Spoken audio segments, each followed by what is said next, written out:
With us? Yeah, I am. Thank you. You're on. So, let me begin with the obvious.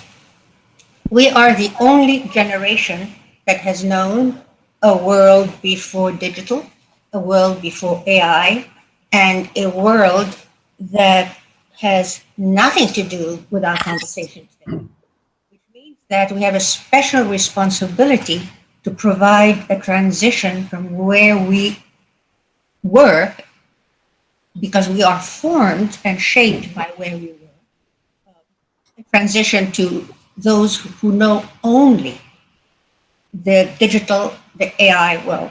And I see this every day with my students at MIT. They live in a world that I'm barely beginning to comprehend. So with that said, I'd like to highlight three issues that are important with three pathways maybe for action. The first has to do with the fact that we are now aspirational view of what we want. And we have also a mission. We have to go make a transition to operational and to implementation. We know that.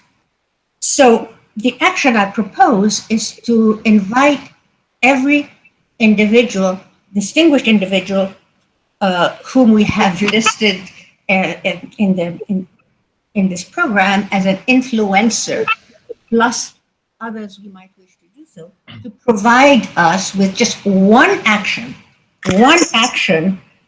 to move us from aspiration to operation. At a minimum, we will have a sense of what our generation believes is possible, and we will be drawing on the very best in the pragmatic and practical world. And we're only asking one action. That's not very much. The second issue I want to raise, which is also somewhat broad, but it's very important, and that is we are trying to frame the issues, and we're doing it as well as we can from the Western point of view and from the major powers point of view and from the point of view of the leading economies. It's a very small proportion of the global population. The action that we have to initiate, we don't have an alternative. Otherwise, we will be replicating a bifurcation of the global system that we had earlier.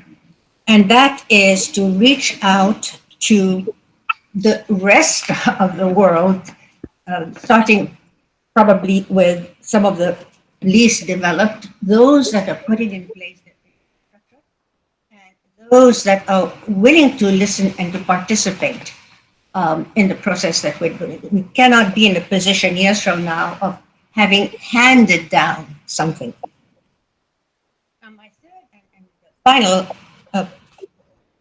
issue and point is about law, AI, and algorithms. I'd like to remind you that the legal document or the policy document, what we refer to as policy, is recorded word after word, sentence after sentence, article after article, however many articles there are, in linear sequential form. It's a traditional, normal way of doing things, but it has had, and we know that, immense opportunity costs, benefits foregone.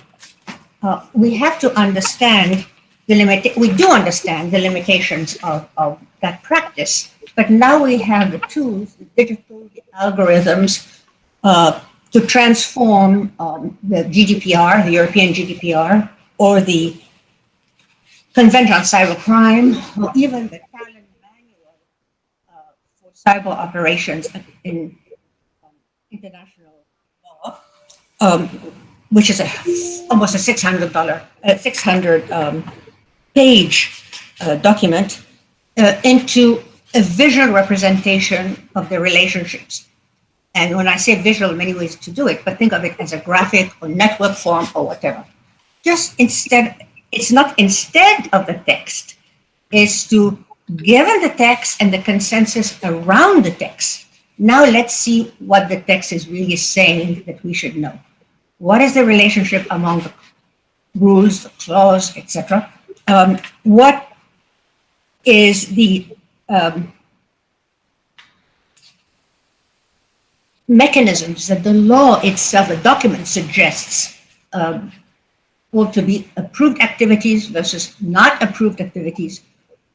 My brain is not capable of doing that just by reading. I cannot understand the feedback between clause 39 and clause 3, and I cannot understand the strength of that relationship on the rest of the document. Now, this is just one example. So what is the action here? I think the action here can be quite local in the sense that we have started test beds or test cases of that set of approaches, very, very simple once you think about it, and presented it to the Boston Global Forum. And the only action we can do on the MIT side is just share and explain conditions, updates, etc. Now, this is just to understand what we have. Then comes the issue of, if we frame the legal document, a law, or whatever, we will move from here. And we understand, we now know that there might be some aspects to it is not that difficult to just move the items. We can move it by humans, we can move it by any ways of doing that. Now, let me conclude by saying that this helps enormously with transparency. This is what the law said, and also with but more important, it has to do with our role in the transition from how we recorded laws, how we got to laws, and given that laws are established, now let's see what they actually really mean for whom and how. Et voila, that's all I have to say. Thank you.